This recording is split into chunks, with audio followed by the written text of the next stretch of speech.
Salut à tous et à toutes, j'espère que vous allez bien, bienvenue sur la chaîne les copains, bienvenue sur la vidéo du jour. On est aujourd'hui dans une vidéo, vous l'avez compris, donc guide d'achat quelque part, autour d'une config. Pour ceux qui cherchent une config Full HD, la plus optimisée du monde, en 144 images par seconde, selon vos budgets, vous allez voir plus tard, je vous donnerai un peu plus de détails, et ben voilà, vous êtes sur la bonne vidéo. Pour ceux qui cherchent un peu plus puissant, Quad HD, etc., ben vous avez une vidéo justement sur ma chaîne, en deux épisodes. La première, le guide d'achat, l'explication des composants, et la deuxième, le benchmark sur certains jeux. Chose qu'on va refaire avec cette config-là aussi. Donc là, je vais vous parler d'une config qui est, vous l'avez compris, à 700 ou 800 euros selon l'alternative que je vais vous proposer juste après. Donc selon vos budgets, quoi, quelque part. Et vous aurez donc dans la semaine qui suit ou celle d'après, je vous tiendrai au jus de toute façon, le benchmark de cette config sur différents jeux vidéo pour que vous puissiez avoir tous les détails selon vos besoins. Donc clairement les gars, pour vous remettre un peu dans le bain, je vous le disais, on est sur une vidéo aujourd'hui Full HD, la plus optimisée. Quand je dis la plus optimisée, pourquoi? C'est parce qu'en gros, effectivement, on peut faire moins cher. Là, on est sur du 700 ou 800 euros. On peut faire moins cher, mais moi perso, j'essaye toujours dans mes vidéos de faire en sorte, et je le répète souvent dans mes vidéos aussi, de faire en sorte à ce que les configs que je propose soient toujours on va dire évolutives. En fait, pour moi, il ne faut pas acheter, je vous le déconseille, d'acheter des configs, par exemple, avec des cartes mères trop peu chères ou autres que plus tard, vous ne pouvez pas faire évoluer parce que si vous avez envie de changer de processeur, il va falloir changer la carte mère aussi. Donc, en gros, ça, c'est investir bêtement. Et je me dis, c'est pas une option à prendre en compte. Quand vous faites votre budget, dites-vous toujours qu'il faut prendre pas forcément cher, voilà, pour rentrer dans vos budgets, mais essayez quand même d'investir intelligemment, et si jamais vous n'êtes pas dans la capacité de le faire, gardez cet argent-là pour un peu plus tard, en rajoutant un petit peu plus, et puis vous pourrez prendre des choses qui vous permettront de vraiment investir, comme je dis, intelligemment, c'est-à-dire prendre des trucs que vous allez pouvoir faire évoluer dans le temps sans tout refaire derrière. Et donc c'est le cas de cette config et toutes les configs que j'essaie de proposer sur ma chaîne pour le coup. Les amis, si cette vidéo vous a plu, n'hésitez pas à mettre un petit pouce bleu comme d'habitude. Merci à toutes les personnes qui pensent à le faire à chaque fois. Et si vous avez des questions, n'hésitez pas à les poser en commentaire. J'essaie de répondre la plupart du temps. Sinon, vous avez toutes les personnes aussi que je remercie du fond du cœur à chaque fois, les amis. Je vous fais un gros bisou. Qui répondent à plein de personnes et tout, qui leur donnent des avis, etc. et qui les guident techniquement. Et ça fait vraiment plaisir, les amis. Ça, c'est vraiment altruiste. Ce terme-là, je l'ai trouvé par terre une fois et j'adore l'utiliser maintenant. Donc bref, allez, on enchaîne les copains avec la config directement et on va commencer par la carte mère. La carte mère, pourquoi la carte mère? Parce que d'habitude, je commence par le processeur. Et aujourd'hui, je me suis dit, je vais commencer par la carte mère parce que dans la carte mère, il y a quand même mère. Et c'est important de respecter les mères, les frères. Là, je sens que je suis en train de partir en yuck. Allez, on enchaîne. On est donc sur une carte mère de chez Asus, la Asus TUF Gaming B550M Plus à 149 euros. Alors celle-là, les gars, je vous explique très rapidement. Vous l'avez, je vous l'ai proposé, vous allez voir, je vous l'ai proposé en deux versions. Moi, celle que je vais utiliser dans le build, c'est la version Wi-Fi, d'accord? Donc ceux qui cherchent la version Wi-Fi, vous l'avez aussi. Je vous la propose juste après, sauf qu'elle est un peu plus chère. Et donc vu que moi, je veux faire le moins cher possible en restant le plus opti, et bien vous avez la version à 149 euros qui est déjà aussi très bien. Sans la Wi-Fi, bon, vous mettez un câble Ethernet ou vous achetez une clé Wi-Fi, il n'y aura pas de souci plus tard. Mais en l'occurrence, ici, on veut investir intelligemment. La Wi-Fi, c'est pas forcément un truc, on va dire, ultra important, sachant qu'on peut avoir le câble Ethernet. 149 euros, c'est très bien. Mais comme je vous le disais, si vous avez envie de prendre la version Wi-Fi, vous l'avez à 166 euros. En plus, c'est la Wi-Fi 2, d'accord? Enfin, vous avez la version, c'est pas Wi-Fi 2, c'est pas c'est vrai que dit comme ça, on dirait que je parle de la Wi-Fi. Non, c'est la carte mère. La version de la carte mère, c'est la 2. Et donc, celle-là, les Windows 11 Ready, etc., etc. Mais elle est à 166 euros. Donc, moi, ça, c'est une alternative que je vous propose, si jamais vous avez envie d'avoir la Wi-Fi. Mais celle que je compte dans le prix que je vous annonce, c'est celle-là. Donc, 149 euros pour une carte mère qui est très bien, les gars. Alors, cette carte mère-là, sachez que, pour le coup, comme je vous le disais, moi, je l'ai déjà ici. C'est une carte mère qui est excellente, je vais vous la montrer rapidement, qui est excellente. Effectivement, elle est en format micro ATX. Mais en vrai, les gars, quand vous voyez un peu le produit, vous avez déjà des 4 slots de barrettes RAM, vous avez 2 pour les cartes graphiques, mais bon, en soi, il n'y a plus vraiment de SLI, maintenant on n'en fait plus. Vous avez ici aussi le slot pour pouvoir mettre éventuellement une carte son, une carte d'acquisition vidéo, ou ce que vous avez envie de faire. Enfin bref, elle est plutôt complète pour une carte mère qui est en format ATX, avec des grosses VRM, comme on peut voir ici. Donc voilà, non franchement, elle a rien à envier à d'autres cartes mères plus grandes, en format ATX classique. Vous avez pareil, 2 emplacements pour les SSD, donc c'est parfait en soi, c'est parfait. Mais si jamais, comme je vous le disais, vous avez envie d'investir un peu plus pour avoir la Wi-Fi, etc., vous avez la version Wi-Fi à 166 euros. Encore une fois, une carte mère très évolutive sur du long terme, c'est-à-dire vous allez pouvoir changer de processeur. Quand on parle de processeur, je vais vous expliquer ce que je veux dire par là. De base, je vous ai mis le Ryzen 5 3600, chose qui vous suffira largement pour votre config Full HD. Il est à 106 €, il n'est pas équipé de ventirad, et voilà, on verra le système de refroidissement juste après. Mais ce qui est bien avec cette carte mère, comme je vous le disais, c'est que éventuellement, plus tard, si vous avez envie de changer de processeur, vous allez pouvoir passer de celui-là, Ryzen 5 3600, à éventuellement un Ryzen 7 5800X, qui sera très bien aussi avec la carte mère. Donc vous voyez, une question d'évolution, c'est ça qui est intéressant et qui est important dans les configs que vous allez vous faire, ou vouloir vous faire, c'est important de le prendre en compte. Donc de base, moi je vous ai pris le Ryzen 5 3600, comme je vous le disais, donc pas de refroidissement, il est à 106 €. Alors de base, vous pouvez le prendre avec le ventirad fourni avec, mais il est à 169 €, d'accord? Donc vous ajoutez quand même un petit prix. Et j'ai regardé derrière, je me suis dit, bon, quitte à investir, on va voir si le ventirad, quel est le plus intéressant. J'ai regardé un peu les ventirad justement d'AMD, parce que ceux qui sont fournis de base avec font très bien l'affaire avec, en tout cas, le Ryzen 5 3600 sans problème. Mais ça coûtait quand même un petit billet, et ça se retrouvait moins intéressant, tu vois, que d'acheter un ventirad à part, etc. Donc voilà, je me suis dit, j'ai cherché un petit peu les ventirad, j'en ai trouvé un, bon voilà, vous le savez, hein, c'est celui qui est un peu mon coup de cœur actuellement. Alors moi, celui que j'ai utilisé la dernière fois, c'est le AK400 Zero Dark Plus, je vous le montre très rapidement. Donc voilà, c'est celui-là, vous l'avez vu dans la config précédente. Pour le coup, c'est celui que je vais utiliser dans la config aussi. Moi, je vous propose celui qui a un seul ventilo, donc c'est pour ça qu'il est à 39 €. Donc voilà, il a un seul ventilo, donc c'est ce que je vais faire avec celui-là. En soi, c'est exactement la même chose, je vais juste enlever un ventilo. Donc voilà, moi pour le budget 39 €, je trouve que c'est très bien. Donc ça vous fait quelque part un processeur avec un ventirad à 143 € quelque part, quelque chose comme ça, tu vois, plus ou moins. L'attention, c'est approximatif, hein, donc ce que je donne. Ça se trouve, si on calcule, c'est pas du tout ça. Donc voilà, pour les barrettes RAM, on enchaîne. Les barrettes RAM, les amis, là, on est sur 2 barrettes de 8. Donc ça nous fait un total de 16, cadencé à 3200 MHz en CL16. C'est les Lexartor. Il y a de la lumière un petit peu dessus, ceux-là, hein, donc c'est assez sympa. Voilà, c'est ce que vous voyez ici. Hein, vous voyez ces parties-là, c'est des parties allumées. Donc c'est joli, c'est sympa et c'est pas cher. 45 € et c'est du sûr surtout. Donc voilà, 45 € pour un kit de barrettes, c'est très intéressant. Alors actuellement, c'est en promotion. Ce produit, il est en promotion. Vous pouvez le retrouver à 52 € si jamais vous venez sur la vidéo un peu plus tard. Si jamais c'est le cas, eh ben, vous pouvez prendre celui-là. Celui-là, il est aussi intéressant, à 49 €. Les Kingston Fury Beast, pareil, 2x8, CL16, 3200. Donc c'est selon vos budgets.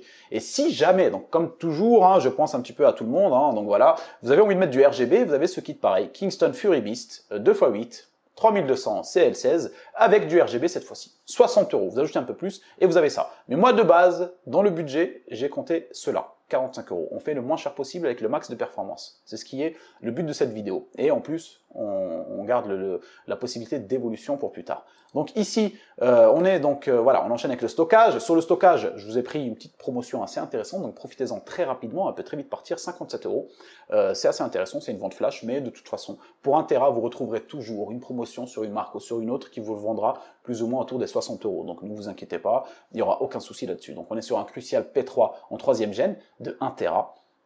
C'est parfait pour ce que vous avez envie de faire avec votre première config. 1 Tera, ça vous suffira, vous partitionnez, vous installez Windows, et puis derrière, vous gardez une partie pour les jeux vidéo, etc. Et c'est là où on arrive au point intéressant, les amis.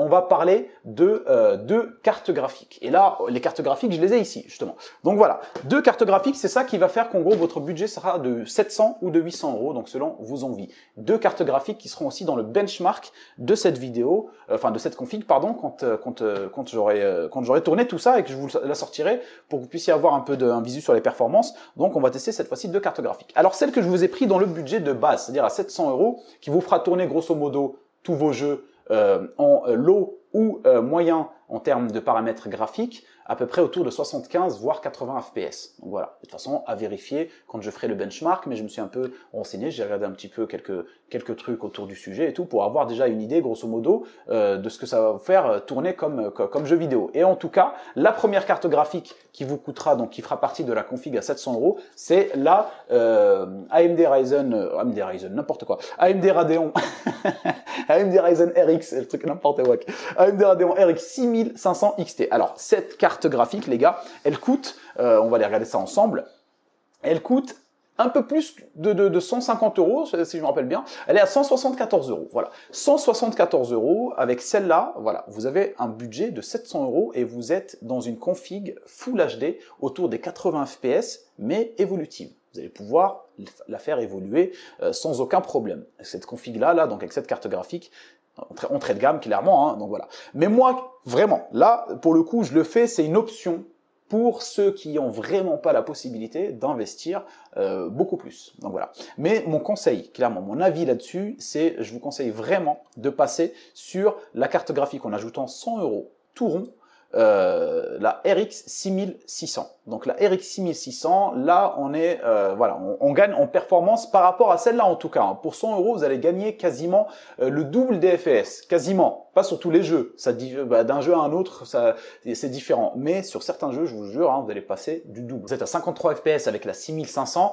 hop, vous mettez la 6600, vous passez à 100 FPS. Donc voilà, sur certains jeux, vous allez pouvoir doubler. Et je me dis, pour 100 €, clairement, mon avis là-dessus, c'est vraiment essayer de prendre la 6600. Mais si vous êtes dans le cas où vous n'avez pas 100 € à mettre, ce qui est aussi quelque chose de concret et qui arrive, hein, parce que moi, quand j'ai fait mes premières configs, les gars, je vous le dis, hein, franchement, mes premières configs, quand on jouait à l'époque avec Guillaume à Rust et tout, voilà, sans faire YouTube ou autre, mes premières configs, 100 €, tu te dis, ouais, bah, j'ai pas 100 € à mettre, donc vraiment, je peux le comprendre, et c'est pour ça que je vous parle de la 6500 XT, qui est aussi très abordable et vous permettra quand même de jouer assez à l'aise, en Full HD, sur les jeux du moment. Mais voilà, si vous avez plus, vous passez sur la 6600, c'est beaucoup plus intéressant. Et pareil, la 6600, bah, je l'ai juste ici, hein, voilà. Donc la 6600 sera aussi testée dans le benchmark de cette config. On mettra les deux et je vous ferai la différence sur les jeux entre la 6600 et la 6500 XT. Donc clairement, c'est ça, c'est selon vos budgets. Et puis, bah, pour le plus gros, c'est ça, hein, le reste, ça reste la même. Hein. On est sur une config ici, donc on a une alimentation de chez EVGA, très intéressante en termes de prix, 650 watts en 80 plus bronze. Donc elle n'est pas modulaire, hein, mais bon, les câbles sont assez jolis, ils sont noirs, full black, voilà, donc il n'y aura pas de souci, il n'y aura pas de câbles rouge, jaune, etc. C'est dégueulasse, 57 €. Très intéressant. Et le boîtier, c'est là où c'est à vous de voir. Donc les boîtiers, j'en ai trouvé pas mal que je vais vous proposer. Et comme ça, vous allez avoir, voilà, si vous avez envie d'en prendre un ou un autre, vous pourrez avoir plein de possibilités sur les boîtiers. Parce que c'est vrai que les boîtiers, bah, il s'agit de goût. Hein. Donc là, je vous ai trouvé quelques-uns assez intéressants en termes de prix. Mais si vous avez envie de partir sur autre chose, hein, effectivement, vous pouvez aussi. Ou alors poser des questions en commentaire et je vous répondrai pour valider effectivement les dimensions ou les choses qu'on peut avoir autour d'un boîtier. Les informations des fois qui manquent. Hein. Vous voyez, des fois, on a des boîtiers, par exemple, le câble management, il n'est pas gérable du tout dedans. Et on s'en rend compte que quand on les prend, donc c'est dégueulasse. Pour les boîtiers donc, on est sur un boîtier de chez Enermax, le Marble Shell Gaming Edition en noir, à 68 €. C'est le moins cher que vous puissiez avoir et qui reste quand même appréciable en termes de qualité, d'accord? Il est en version noire. Alors la version blanche, ce qui est dommage, c'est qu'elle est assez jolie, mais tout de suite on passe de 68 à 91 €, et là, c'est pas la même chose. Mais en soi, le boîtier de base, il est assez joli. Alors le truc qu'il faut savoir, c'est que le boîtier, c'est un boîtier pour micro ATX, donc c'est le cas de notre carte mère, et je me suis dit, donc là, c'est pour investir intelligemment. Et le boîtier, plus tard, vous pouvez le changer, il y aura des belles promotions, etc. C'est pas un problème. Tant que vous ne changez pas de carte mère, vous pouvez très bien rester dessus. Si jamais vous avez envie de changer de carte graphique et vous prenez une plus grosse carte graphique, là, effectivement, vous serez amené à changer de boîtier. Mais de base, pour faire le moins cher possible, c'est celui que j'ai compris dans le prix. Mais derrière, vous avez quand même, si vous n'avez pas envie de prendre un boîtier micro ATX, vous avez envie de prendre directement un boîtier moyenne tour pour du long terme, je vous ai trouvé des boîtiers assez intéressants que moi-même je vais prendre, hein, je les ai ajoutés dans des listes d'envie que je vais prendre comme ça, je les utiliserai justement quand je vous ferai des tests, etc. Je pourrais vous les montrer directement avec les configs dedans. Le prochain, c'est celui-là, donc on est sur un boîtier de chez Antec en moyenne tour, le NX410 RGB, donc on a trois ventilos fournis, deux en façade et un à l'arrière. Ceux qui sont en façade sont 140 et ceux qui sont à l'arrière, enfin celui qui est à l'arrière est à 120 mm, donc c'est clairement, voilà, il y aura un très bon airflow, hein. En plus la façade c'est du mesh, hein, comme vous pouvez le voir ici, c'est du mesh, donc voilà, il n'y aura aucun problème, surtout que votre config normalement, il n'y a pas de raison à ce qu'elle chauffe ou autre, donc clairement, il n'y aura pas de soucis à ce niveau-là. 87 € pour celui-là, et qui est aussi extrêmement intéressant. Alors perso, si j'ai à vous conseiller, je vous conseillerais celui-là. Donc, si vous avez envie d'investir quand même dans les Enermax parce que vous n'avez pas envie d'ajouter plus de 20 €, et ben celui-là aussi fera largement l'affaire et contiendra votre config et sera très très bien, il n'y aura aucun souci. Mais sinon, bah voilà, il y a celui-là à 87 €. Derrière, il y a le Cooler Master qu'on voit très régulièrement, mais qui a un prix très intéressant. Alors les promotions des fois disparaissent, hein, ils repassent très vite autour des 109 € ou au-delà de 100 €, ce qui est un peu moins intéressant. Là, il est encore en promotion à 90 €. Celui-là est intéressant, donc 3 ventilos. Pas de ventilo à l'arrière, pardon, mais vous n'en aurez pas forcément besoin, comme je vous le disais, vous avez un ventirad en plus, donc c'est parfait. 90 € pour celui-là, qui est aussi très intéressant. Un autre boîtier que je vais prendre, celui-là, je vais le prendre parce qu'il me paraît très intéressant en termes de prix, à voir ce qu'il vaut voilà, quand on monte une config dedans, en termes de câble management, d'espace, etc. Mais je le trouve super sympa. C'est le Deepcool Matrex 55 en mesh. Donc celui-là, il a 4 ventilos fournis, 3 façades, 1 à l'arrière, tous en 120 mm. Et ça, c'est plutôt cool. Donc voilà, c'est un boîtier voilà, prêt à l'emploi. Vous le prenez, vous mettez votre config dedans et ça tourne. Et en plus de ça, bah, vous le voyez ici, hein, façade mesh, très bon pour l'airflow aussi. Voilà, donc moi je le trouve super joli, super sympa, avec un cache alimentation. Bon, ce qui est dommage, c'est que j'aime pas trop quand les caches alimentation sont bah, un peu ouverts sur le côté, comme on peut le voir ici. Là. Ça me dérange un peu, vous voyez, quand on voit l'alimentation, parce que ça vous force quelque part à prendre une alimentation avec un design particulier, si vous voulez exploiter le petit espace entrouvert là. Sinon, bah, vous avez exactement ce qu'on voit ici. Des trucs, on dirait, on regarde une armoire EDF. Mais bon, c'est pas grave, c'est pas non plus catastrophique. Le boîtier, pour son prix, reste quand même très intéressant. Bon, il est en promotion, mais en général, bon, on peut même le retrouver moins cher. Je dirais même qu'on peut le trouver moins cher. Je ne vais pas l'acheter maintenant. Je retire ça de la vidéo, mais je vous le laisse quand même parce que vous pouvez l'ajouter dans vos onglets favoris. Il peut être intéressant à un moment donné. On peut le voir ici. Il fait des petits bancs, il remonte, il descend, etc. Donc voilà, on voit qu'il remonte à 110, et puis là, il est à 99, puis là, il est à 87, ce qui est le prix 96. Donc voilà, le mieux, c'est d'attendre un petit peu, peut-être dans une semaine, quelques jours, vous checkez un petit peu, vous pouvez le retrouver autour de 78 €, 76 €. C'est beaucoup plus intéressant, c'est ce que je ferai moi, mais gardez-le en tête, hein, il peut être intéressant pour plus tard, pour ceux qui veulent se faire une config ou qui cherchent un boîtier à un bon prix et qui reste un bon boîtier, comme je vous le disais. Le dernier, pareil, de chez Cooler Master, le Masterbox TD500 Mesh avec 3 ventilateurs RGB fournis. Pareil, pas de ventilateur à l'arrière, mais vous n'en aurez pas besoin, je le répète encore une fois. Celui-là est très joli, il a un design très particulier, mais je le trouve extrêmement beau. Franchement, je le trouve extrêmement beau. Et pareil, celui-là, il est dans mes guides d'achat, enfin dans mes guides d'achat, il est dans mes listes d'envie. Je vais le prendre aussi pour les prochaines configs que je vous ferai, que je vous proposerai. Donc 99 € celui-là, il est en promotion aussi, mais pareil, hein, vraiment, bon... Ouais, c'est une promotion qui dure, hein, donc je pense qu'il n'y a pas de raison à ce que vous le retrouviez plus cher. Mais si jamais vous le retrouvez plus cher, ne le prenez pas, attendez, ça va revenir clairement autour des 90-99 €. Donc voilà pour les boîtiers, les amis. Les boîtiers, voilà, je me suis dit, je vais vous en faire quelques-uns parce que c'est vrai qu'en général, bah, les boîtiers, quand on met qu'un seul, avec les goûts de chacun, les envies, c'est pas pareil. Surtout que celui-là, c'est très particulier pour cette config. Je vous ai mis le boîtier de chez Enermax en micro ATX, donc c'est un petit boîtier bien compact, mais qui fera extrêmement l'affaire, hein, sachez-le. Ça, c'est pour ceux vraiment qui ont 700 € ou 800 € à mettre. Alors voilà, pour conclure les amis, comme je vous le disais, la config Full HD ultra optimisée parce que bah voilà, on peut la faire évoluer au fur et à mesure du temps sans forcément changer d'autres composants, etc.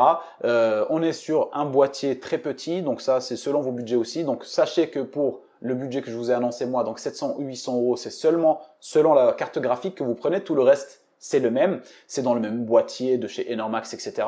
Mais les alternatives, voilà, je vous ai quand même proposé quelques-unes pour les barrettes RAM, pour les boîtiers et éventuellement la carte mère. Ça, c'est selon vos budgets, selon vos envies. Donc voilà les amis, prochain épisode par rapport à cette vidéo-là, donc cette config, ce sera le benchmark et le test en comparant les deux cartes graphiques, vous puissiez avoir une idée, donc la 6500 XT et la 6600. Comme ça, vous aurez plus de visu sur les performances et vous saurez exactement est-ce que ça vaut effectivement de mettre 100 € en plus ou pas. Sachez que moi, maintenant, je peux d'ores et déjà vous répondre, oui, mettez 100 € en plus ou alors attendez d'avoir 100 € en plus pour pouvoir prendre la 6600. Mais voilà, je vous ai quand même, comme je vous l'ai dit, j'essaye en tout cas de penser à la situation de chacun. Si vous êtes dans l'obligation ou dans l'urgence d'acheter une config parce que vous avez des trucs à faire ou j'en sais rien, la 6500 XT fera largement l'affaire pour de la Full HD, pour débuter tranquillement dessus, autour de 70-80 FPS. Donc voilà, il n'y a aucun souci là-dessus. Voilà les amis, c'est la fin de cette vidéo, j'espère qu'elle vous aura plu. Si c'est le cas, n'oubliez pas le petit pouce bleu comme d'habitude et on se retrouve vendredi pour les vidéos bon plan avec Guigui. Cette fois-ci, je serai avec lui. Voilà, allez, je vous fais un gros bisou les amis, portez-vous bien et à très bientôt. Ciao, ciao.